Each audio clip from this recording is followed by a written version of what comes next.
Hi there, it's Corey, the Yard Buddha, and it is the first day of spring, and one of the projects I wanted to show was I'm going to try to plant some Japanese maple seeds in these little kind of propagation boxes that I made.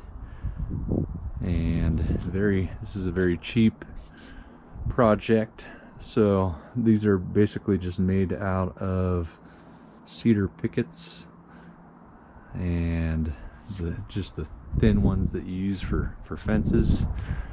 And I think these are maybe 15 by 20 is what I did. And the only reason I made them that way is to fit a little tote that I have here that just slides on the top, and it kind of creates its own greenhouse. So it keeps the seeds warm and kind of just accelerates any sort of growth.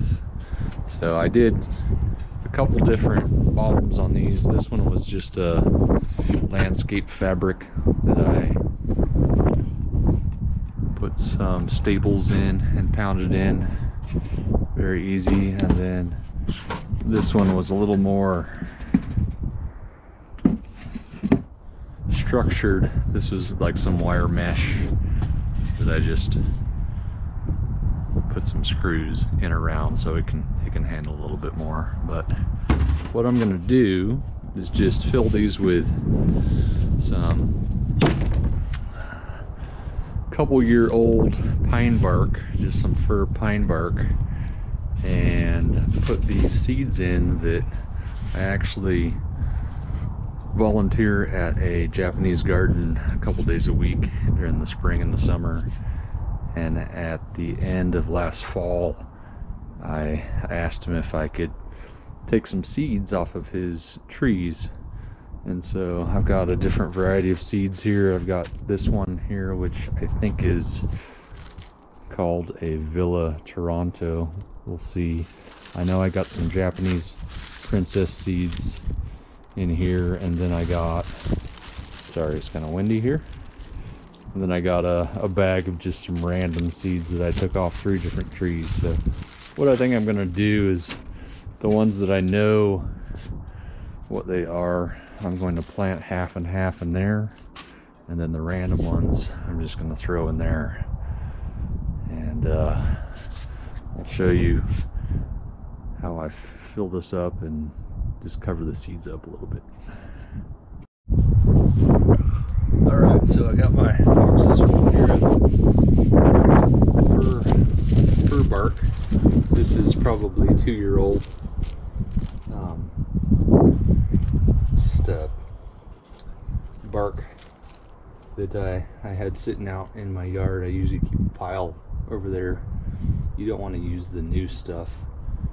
You kind of want it to decompose a little bit first. It has a little more nutrients and it's less chunky, so the seeds will survive. Maybe like 4 inches or so, 5 inches. So I did stratify these seeds over the winter. I just put them in my refrigerator, and every month or so you just open up the bag, let a little oxygen in, keep them alive, and that kind of mimics them going into dormancy over the winter. And you gotta do that with your seeds, or they will not grow in the spring. So I think these are Japanese princess seeds. I got these from a branch that just fell down in his in the Japanese nursery that I work at, and I just plucked them off the branch. So I'm just gonna spread them out on this side here slightly. Doesn't matter if they have twigs or anything in them. These are all free, so we're going to see what survives. lightly toss them in there. Oops, I think I have my markers wrong here, so the princess will be over here. Give them a little bit of space. And in reality, you know, I'm hoping maybe 50% of these germinate. So, not all of them will. And then I think this is the Villa Toronto. If you look it up, it's got really thin leaves on it. It's a really cool, unique looking plant. This one is green. There's different varieties of it.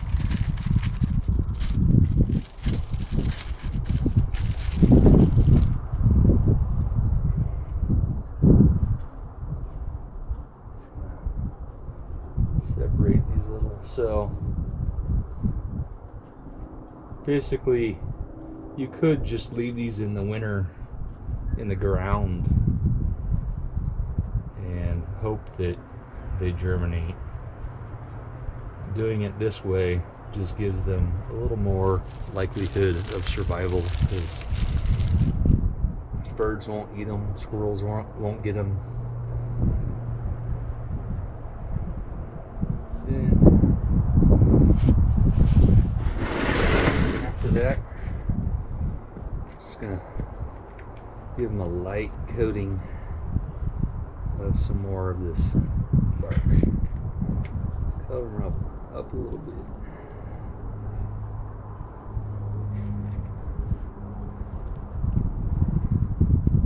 And I don't expect these to germinate for a while. It's still 50 degrees here where I live. We're supposed to get some warmer temperatures coming up here next week, but we also still get down below freezing, usually up until mid-May. So it's cover them up. And so this is, I didn't pack this down. This is only bark, nothing else. So it's light and fluffy. I did put some little random pieces of wood, scrap wood underneath, just to give it a little more air and drainage underneath.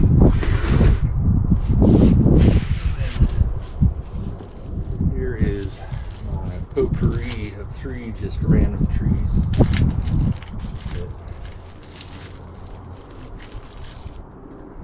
Who knows what these are going to be, but I know they were cool looking trees.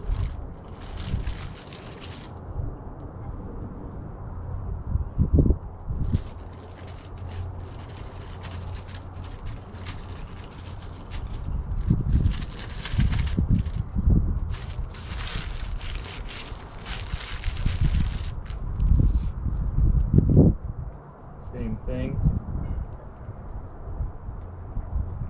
Just give a little bit of separation in case we get more germination than we think we're going to get. We don't want them to be too crowded.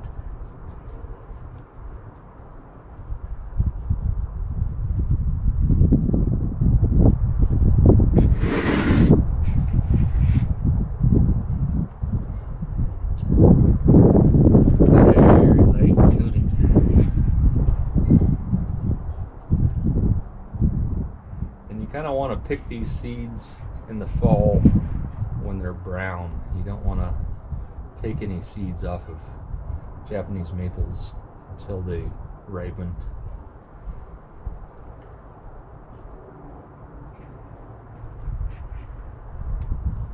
I think it was about October or so when I picked these. And what's cool about seeds from trees is you're going to get a lot of different variation in colors and stuff, rather than if you just, let's say, took a cutting and spliced it onto another tree. With seeds, there's going to be a lot of different kind of natural variants. Ah. Those. Ready? And all I'm gonna do here is give them a little light watering.